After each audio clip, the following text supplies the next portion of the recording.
They don't understand what it is because they're just looking at LiDAR images. They took this space-based technology and they pointed it to the pyramids to see what was at the base of the pyramids. They found things under the Great Pyramids of Giza.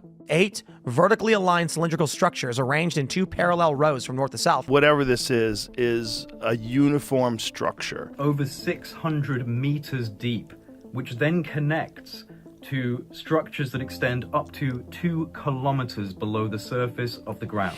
2 kilometers. Massive internal structures connected to the base of the pyramid and extending deep down. If any of that is true, the slaves didn't do that. Look at this. Crazy. Wow. This is the Super Bowl for ancient aliens. What does this recent discovery underneath the pyramids actually mean? What does it tell us about science, history? We're going to examine this particular finding from a biblical perspective because you might actually be surprised how closely the two align and how this also may tie into one of the Bible's most well-known prophecies. As though it's a warning of the potential to abuse this technology. One thing that's important to note off the front here is that there's actually a lot of anomalies about the pyramids that fit into a similar pattern as this recent discovery. For example, the base of the Great Pyramid is leveled to within 3/4 of an inch.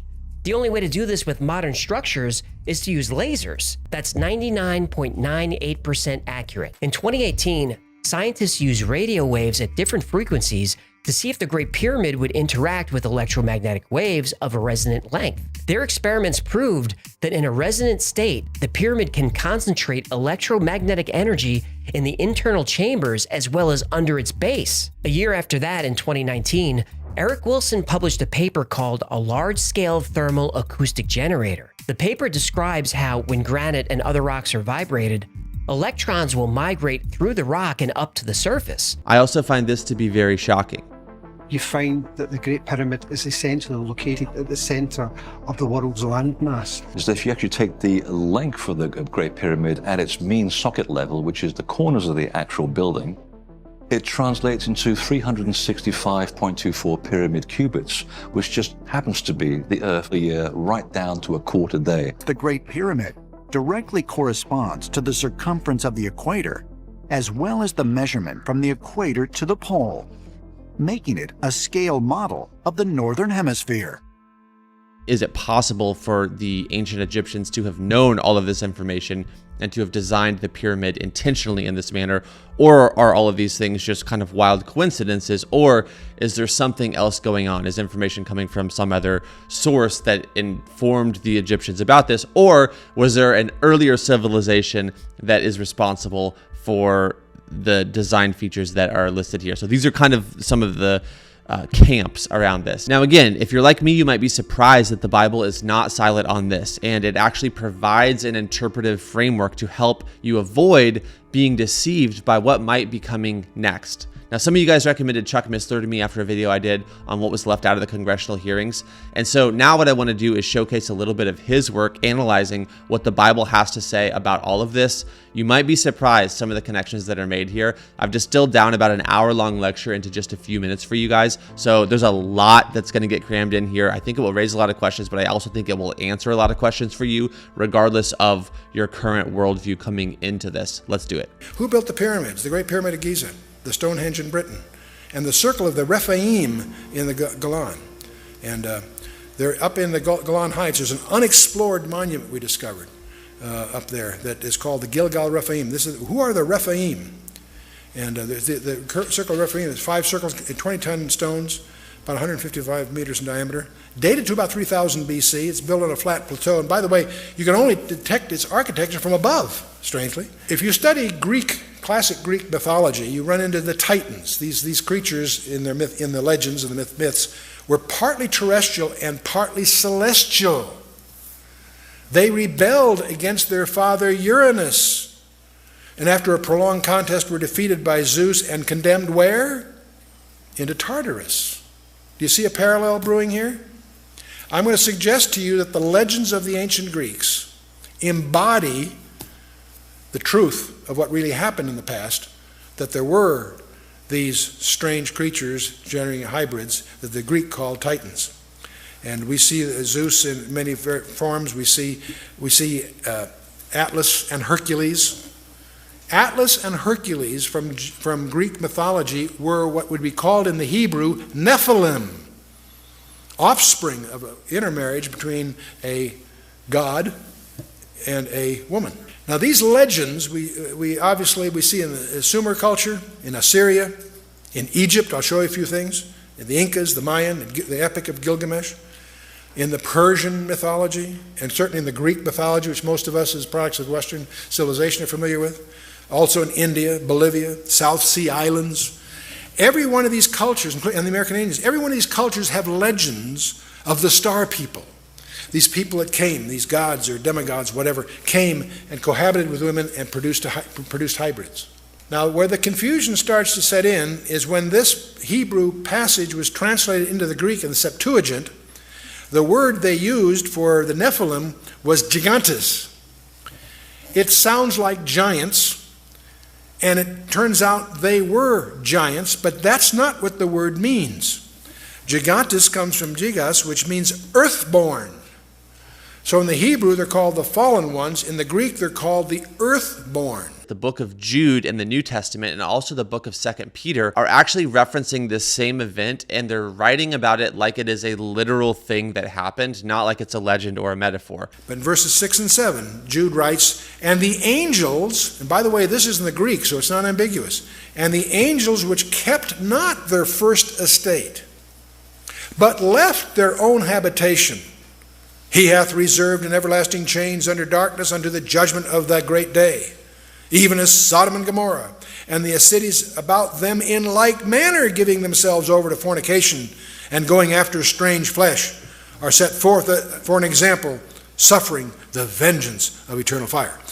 He's using that as an additional exemplar, lumping the angels with him. The angels went after strange flesh, so did Sodom and Gomorrah. They're both reserved for special judgment. Let's turn to 2 Peter chapter 2, verses 4 and 5.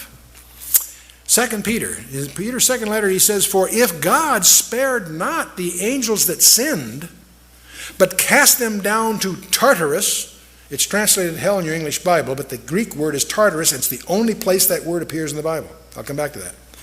"If God spared not the angels that sinned, but cast them down to Tartarus, and delivered them into chains of darkness to be reserved unto judgment, and spared not the old world, but saved Noah," and he goes on. So Peter does a couple of things here. He again alludes to the angels that sinned. They're cast into Tartarus. I'll tell you more about that in a minute. And they're reserved for a final judgment. "And spared not the old world, but saved Noah." In other words, he ties that event to the days of Noah. So he not only confirms Genesis 6, but he also links it to the days of Noah. It's interesting. This all started back in Genesis 3. When God declared war on Satan, he says, "I will put enmity between thee and the woman, and between thy seed and her seed, and he shall bruise thy head, and thou shalt bruise his heel." And from this verse, we get one of the messianic titles of Christ, the seed of the woman. What many people overlook, there's two seeds mentioned here. The other seed is the seed of the serpent. And so we have the seed of the woman and the seed of the serpent. And the seed of the serpent, we find all kinds of idioms, the red dragon in Revelation 12, the coming world leader, as I sometimes call him, the false prophet in Revelation 13. These forces are still at work and behind the world powers today. Check out Daniel 10 and really understand what's going on there. All of us have studied Daniel 2 and the sequence of nations, or empires I should say, that were re-echoed in Daniel 7, the winged lion, bear on one side, the leopard, the terrible beast, the 10 heads. Again, Babylon, Persia, Greece, Rome 1 and 2.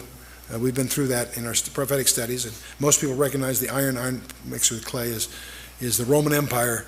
Don't confuse that with Western Europe. The Roman Empire, part 1 and part 2. The possibility, ultimately, not yet, but coming, of cosmic threat of some kind. You say, "Chuck, that's way out. That's fringe stuff." Really? Let's talk about the miry clay. You know, in Daniel's famous vision of the multi-metal image, the last phase was, of course, the iron mixed with clay, the 10 toes. What is miry clay? Miry clay is clay made from mire, or dust, if you will. And everybody talks about the clay in the 10 toes of Daniel's imagery. No one, I'm guilty too, paid any attention to Daniel's explanation of it. In Daniel chapter 2, verse 43, he's explaining the whole thing. He's interpreting the vision for you. When he gets to this, in verse 43, he says, "Whereas thou sawest the iron mixed with miry clay, they shall mingle themselves with the seed of men, but they shall not cleave to one another, and so on. You know, that phrase, I read that 100 times over the last 30 years and didn't hit me until this in-depth study. The miry clay refers to a they. It's a personal pronoun. They shall mingle themselves with the seed of men. In order to mingle themselves with the seed of men, they have to be something other than the seed of men, or it makes no grammatical or logical sense. So the they that are going to do the mingling are not the seed of men. Oh, could this be a hint of some mischief in the end times analogous to the mischief in Genesis 6? I think so. They shall mingle themselves with the seed of men. Boy, there it stares at me. But the coming great deception, Jesus opens and closes his Matthew 24 thing. He says, there shall arise false Christs and false prophets, and shall show great signs and wonders, insomuch that if it were possible, they should deceive the very elect. What's going to protect you? Your intellectual background? Your knowledge of physics? No way. No way. If it were possible, they would deceive the very elect. The only thing that can save you from this deception is your spiritual condition by being in Christ. They shall show great signs and wonders. They're going to do things that are going to violate our apparent knowledge of reality. When we get to 2 Thessalonians, Paul in 2 Thessalonians 2 has a lot to say about this.